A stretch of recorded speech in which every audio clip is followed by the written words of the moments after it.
As the video accurately demonstrated, we're going to be in the book of Ephesians, and love the video work. I haven't had a chance to ask who did that yet, but it was very well done. Thank you for doing that to introduce our series. We're going to be in the book of Ephesians for the next several weeks, and I'll ask all of you, just right up front here, I think it would be a great preparation for all of us as we go through this study of Ephesians to make the commitment to reading the book of Ephesians at least once each week. Not a long book, not terribly difficult to read. If you can work it in with your own quiet time or devotional study, that's fine, or to work it into another time during the day, just read a chapter a day at a given time. It'd be pretty easy to get to. It's 6 chapters, so you could take one day for a break, really, and try reading a chapter a day. Not difficult to do, but I think it'll help us to kind of see the flow of the book and what the author is trying to say to us as we work through this important work that Paul gave us. Before I dive too deeply into it, I want to say, first of all, just echoing the comments that have been made to this point of how thankful my family and I are to be here in Russellville. It was great to take that exit off of the highway saying I can now call this place home.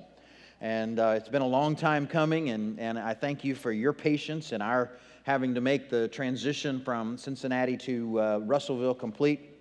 But we feel like more or less it has been made that way, and we're looking forward to making it more so. Lenore is, as was mentioned earlier, continuing to stay with the house in Cincinnati as we continue to prepare to sell that. It's on the market. It's for sale. We're hoping to get some takers on that soon. But she's kind of staying with that, and she's going to be up there for another few weeks. Lizzie is with me this week, and she is going to help me kind of get moved in and get started. And then she's got some activities at Harding that she's going to be taking part in the next couple of weeks to come. Still be back and forth a little bit, but I'm here and looking forward to getting to know you better. I want to thank those of you who come up and remind me of your names when you introduce yourselves. That's awfully nice of you. I thank you for doing that. That helps me a lot. And I hope you'll continue to do that as I continue to work through memorizing those, because I want to get those down. I want to get to know you, want you to get to know me, and look forward to the time that we have in the future. My wife had someone approach her as we've been preparing for this move, someone who was from the South. And she says, I want to give you some lessons on Southern etiquette and how to speak Southern. And she let her know about the whole y'all thing and how that works, and how y'all is different than y'all all. And I wouldn't have known that. And so I'm glad she filled us in on that. It kind of threw my wife back to her Harding days, when she, being from the north, I mean, she's from the north. She's a northeasterner. And she thought Ohio, when I told her I was from Ohio, she thought that was a southern state. And I don't know if that talks about her passion for the north, her ignorance of geometry or geography or whatever that is. Angles weren't there either way you look at it.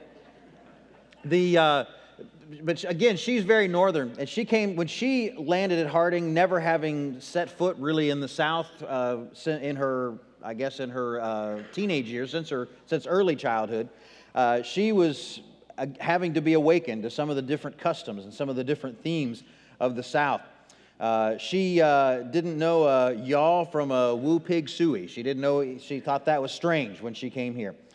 She was shocked when a young man behind a deli counter had never heard of provolone cheese. That really disappointed her. She was a little shocked by that.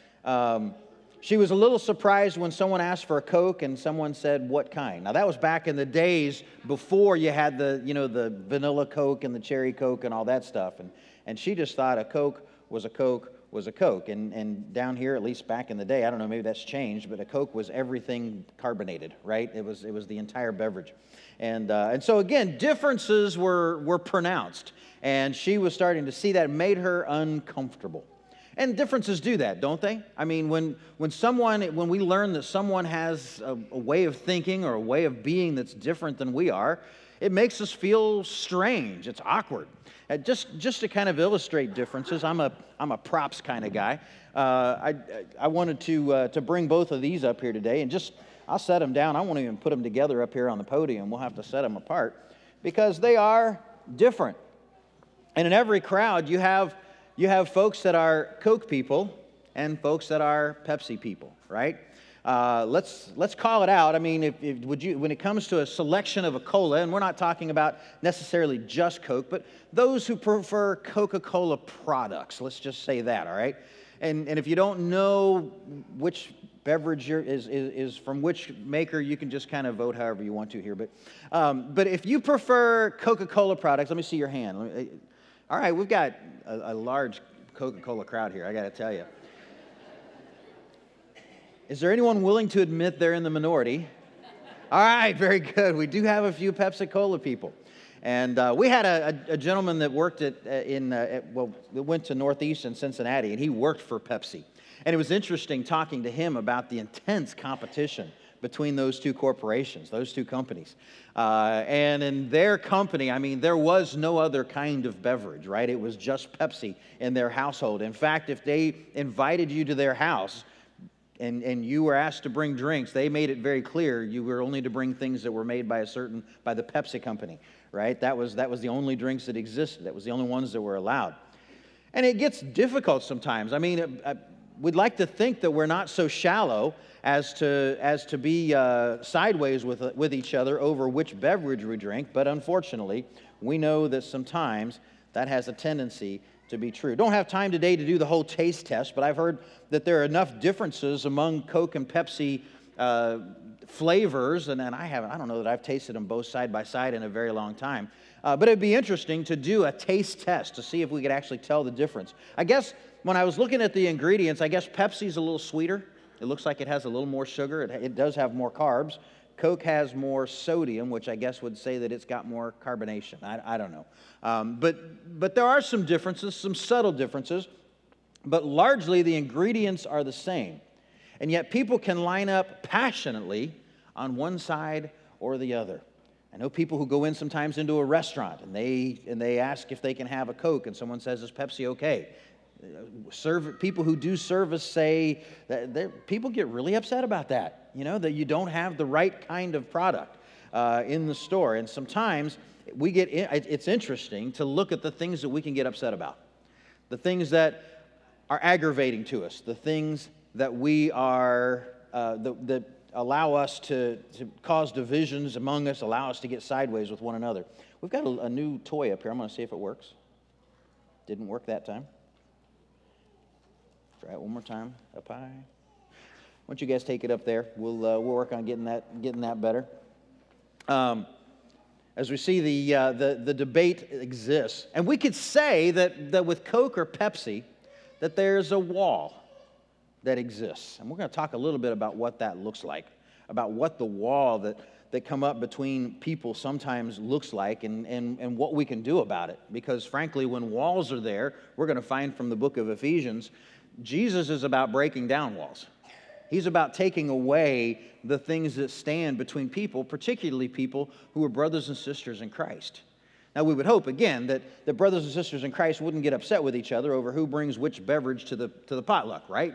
You would hope that wouldn't cause differences, and yet those of you who have been around a while know that there have been some difficulties in churches by things that really aren't don't make much more of a difference to people than which beverage to bring.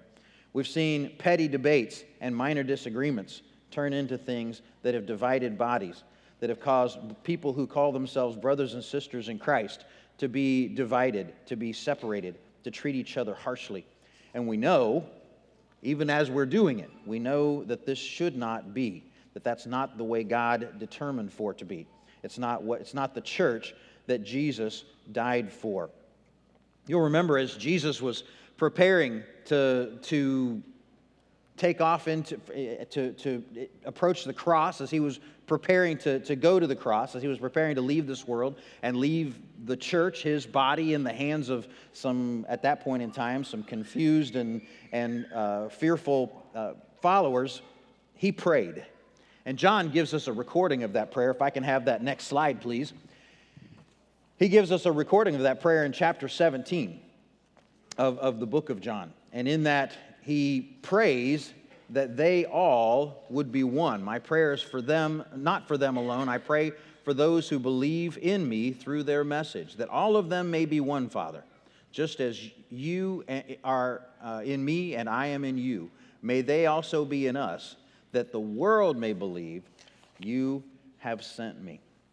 That they all may be one. Boy, when you think of the history of Christianity and where things have gone from those early beginnings when Jesus was praying for the church and the direction that things have happened, we can see things right away started to get difficult with this whole challenge of being one. This idea of Jesus' prayer and what was shown to us as his heart, as his passionate desire for his people and for his followers, the direction that that's taken has shown that we still have a ways to go. We still have something that we need to do, that we can do to fulfill the passionate desire that he tells us as this prayer is recorded. It's interesting to note that John records the words of this prayer some 30 years after Paul wrote the words to the Ephesians. And both of them are focusing on this concept of unity. John's telling his readers, this is what Jesus wants for you. And we know that in the books of John, he writes about some of the difficulties that were going on late in the first century when he was writing his message. And in his gospel, as he's telling them what Jesus' final thoughts were, he impresses upon them the importance of them being unified, of them being together in Christ. I can only imagine that as Paul faced the prospects of ministry, as he faced the task that God put before him of taking the message of the gospel to the Gentiles, he had to have been aware that there was one glaring difficulty that was going to provide. If you could show the next slide, please. The idea of Jews and Gentiles being together in one church.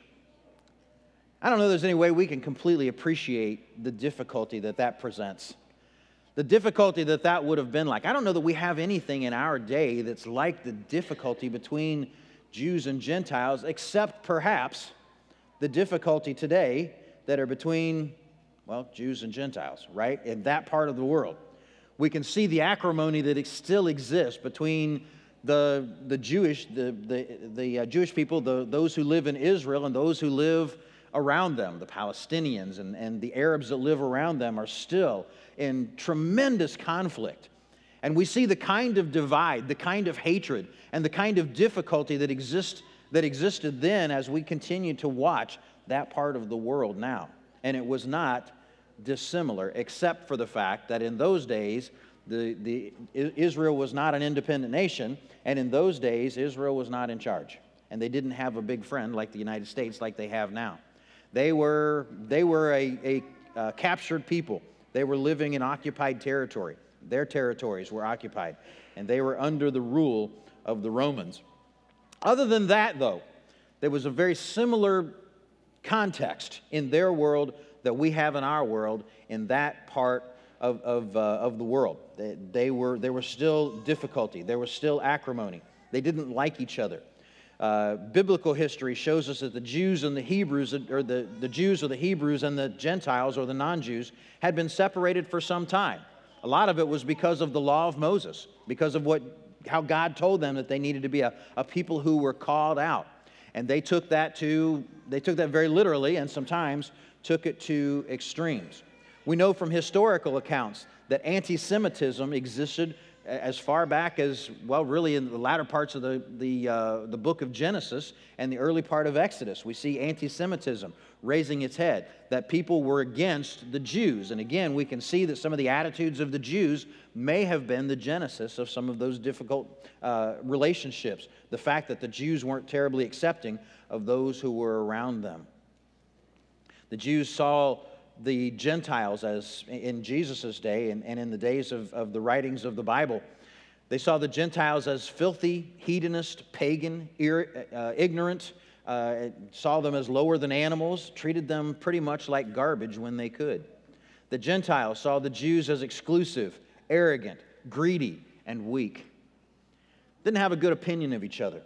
You remember that when Peter was told to go to the house of Cornelius, he first kind of resisted it because in his understanding he shouldn't do that. And then when he returned from Cornelius' house after the Holy Spirit showed up, And he was asked to defend why he went into the house of a Gentile. Even in those days, he was called on the carpet for going into the home of a Gentile because that was considered by many, by the Jews at that point in time, to be inappropriate, to be something that was not something a good God-fearing Jew would have done. And Peter defended it and told them that that's actually what God's intent was. That was what was supposed to happen. And so this is the context that Paul works out of as he's told, or as he realizes that he is the apostle, that he's God's messenger to the Gentiles, and that his objective would have to be to bring the Jews and the Gentiles into one church together for the sake of the gospel. And undoubtedly, it was a daunting task. We're going to read a section of chapter 2 that kind of puts us in line with what Paul was thinking as he pens the book of Ephesians. Just a quick introductory material. It's believed that he was in Rome and in prison in Rome when he wrote the book of Ephesians, that it was that first imprisonment, that he was under house arrest. He was awaiting his trial before Caesar after he had been arrested in Jerusalem. And so some of the things that had happened in Jerusalem, like being accused of taking Gentiles into the temple, were fresh in his mind as he's writing some of these words. And starting in chapter 2 and verse 11, he says, "Therefore remember that formerly you who were called Gentiles by birth and uncircumcised by those who call themselves the circumcision, that which is done in the body by human hands, remember that at that time you were separated from Christ, excluded from citizenship in Israel, foreigners to the covenants of promise, and without hope and without God in the world. But now in Christ Jesus, you who were once far away have been brought near by the blood of Christ. He himself is our peace, who has made the two groups one and has destroyed the dividing the dividing wall of hostility, by setting aside in his flesh the law with its commands and regulations.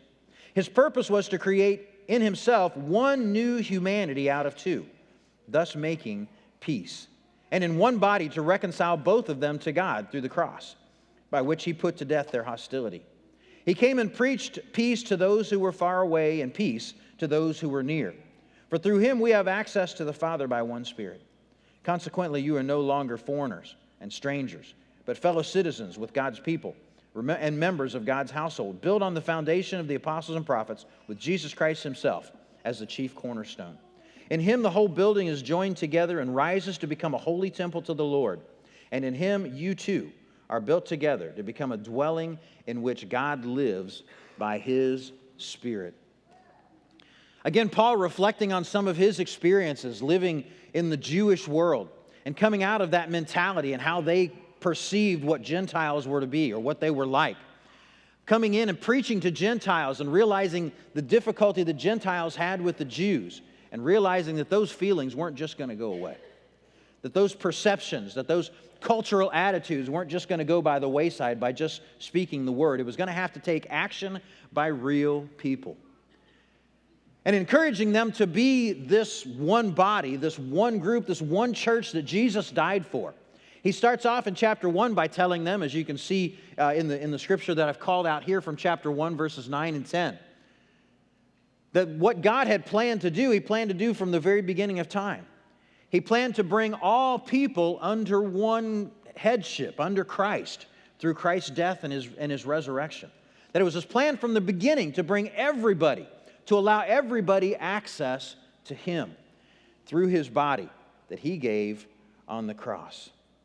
And when he did that, when he died on the cross, he did so intending for all of us, all of mankind, to be brought under one head, and that head being Christ. And then in the passage that we read, this idea, I love this concept of Jesus destroying the barrier, what he calls the dividing wall of hostility that certainly was there between those two peoples.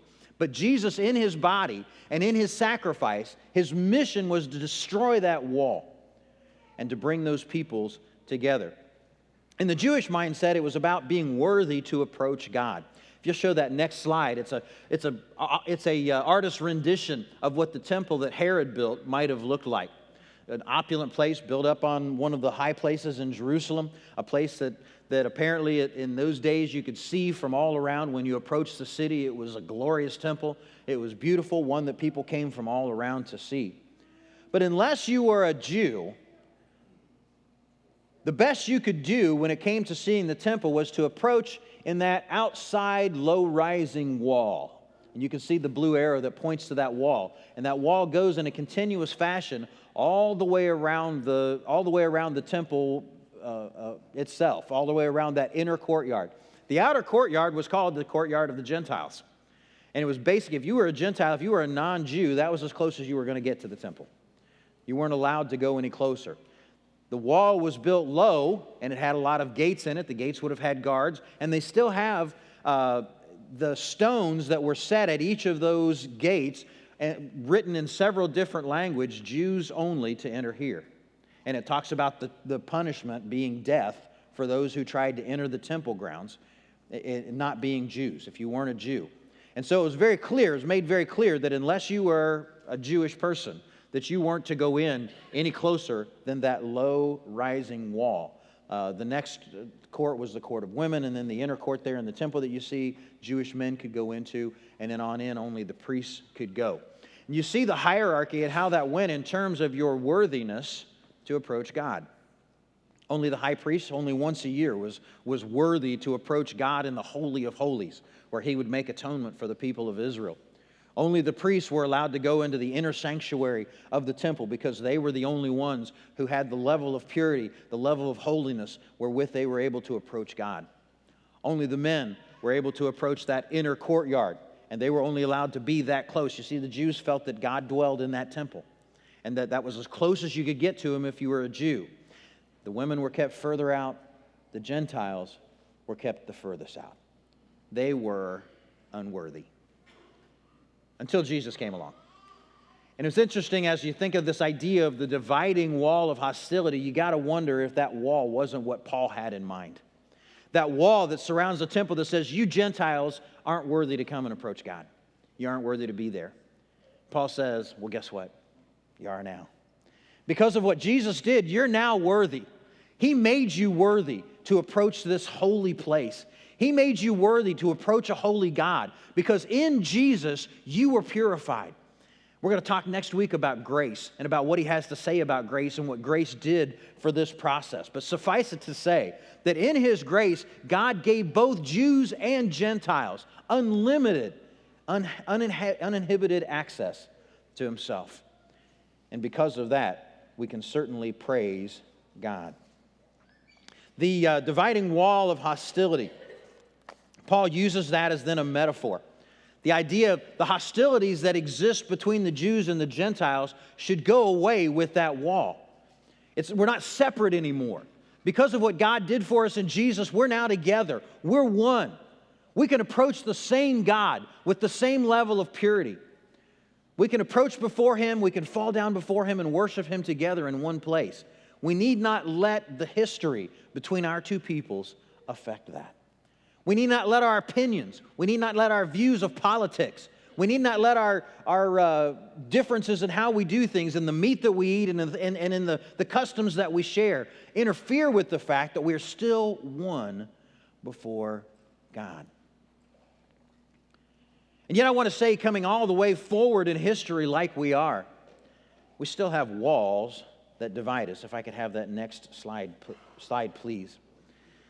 Limited on time this morning, we won't go into all of these, but we look at this and we see the walls that divide us.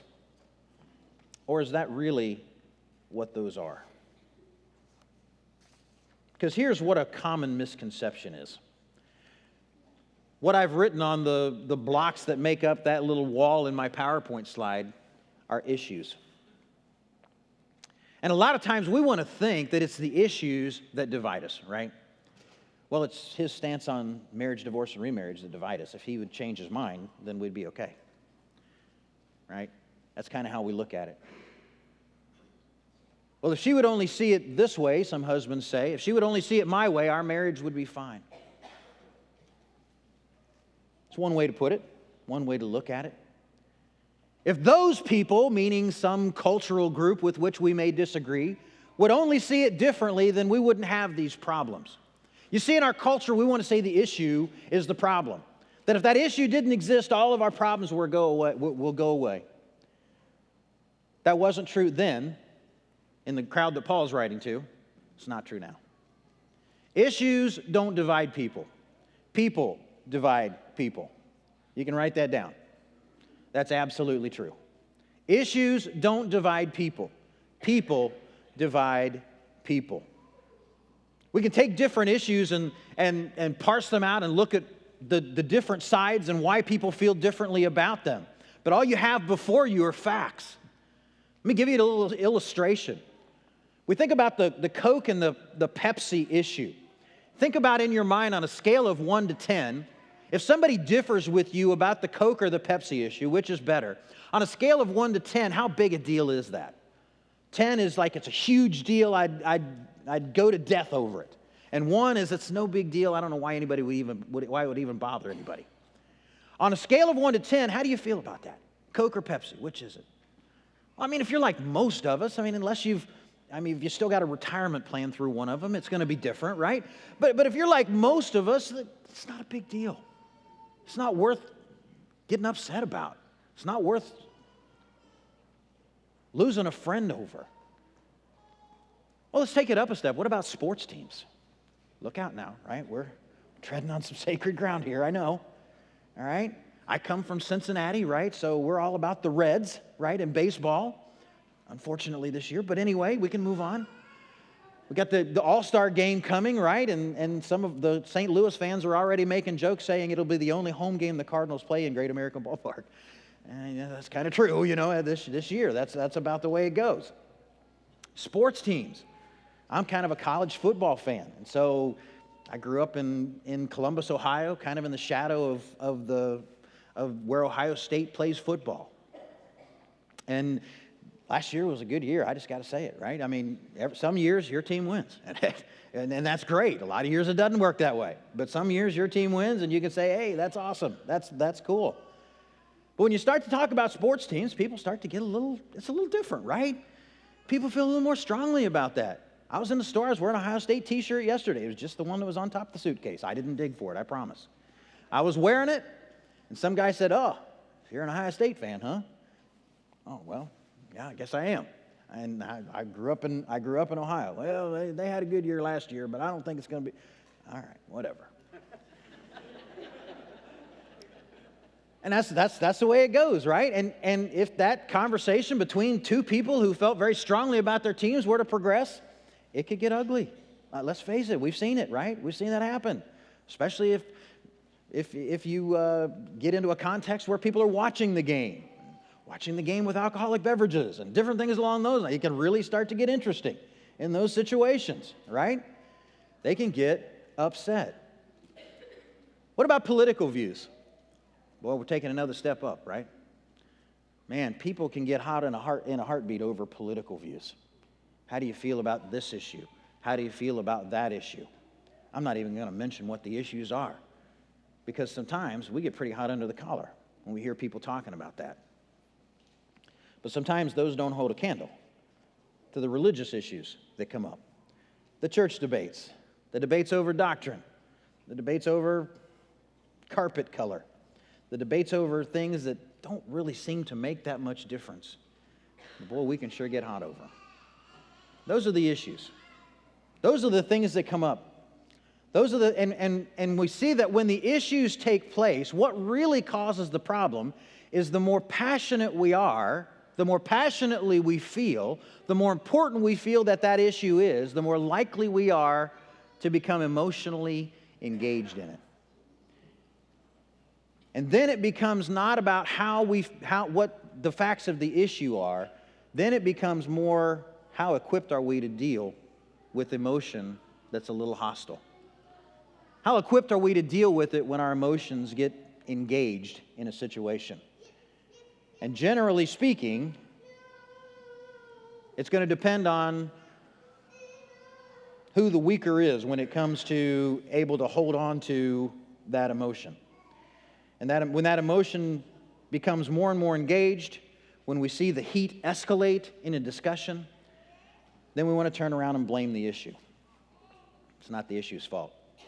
It's my fault when I can't control my emotion and speak the words I need to speak that keep in mind the fact that Jesus died and wants us to be unified. When it comes to unity, folks, it's not about the issues. When it comes to unity, it has everything to do with how we treat each other. With how we treat each other when we disagree. If you'll take that, show us the last slide. Because what breaks down walls in our community as well as in church is the ability that we have, the opportunity that we have to learn to treat each other the way we need to treat each other. To learn to be people who admit that we can be wrong. To learn to be tolerant. To learn to be patient with the differences of the other. To learn to listen rather than speak. To be open-minded and to be understanding. When we learn those things, it's then that we can truly honor the goal that God has for us. The goal that Jesus has for us, the goal that He died for, so that we could be unified. And so I'll ask in closing this morning, what are the walls? Or what are the issues, I should say, on which we build some of our walls? What are those things that have caused difficulty among the brothers and sisters here? I've sat down with a few folks who are historians of this congregation. I mean, not literally, but they've been here a long time and know a lot of what's gone on. And they shared with me some of the ups and downs, some of the victories and triumphs, and as well as some of the struggles and difficulties that folks have had here. I know there's a lot more to it, and I'm looking forward to hearing about that someday. Because I know there have been that, because there have been that with every church. But that just brings us to today, right? What the future holds, what we need for the future holds, is a greater unity.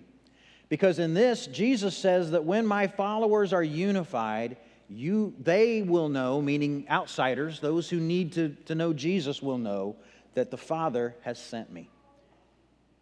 When we are unified, when we are together despite our differences, when we don't build walls on every issue that narrow us down and dilute us down to where we can't have a great impact on the outside world, then it's not our loss. It's not just our loss, it's their loss too.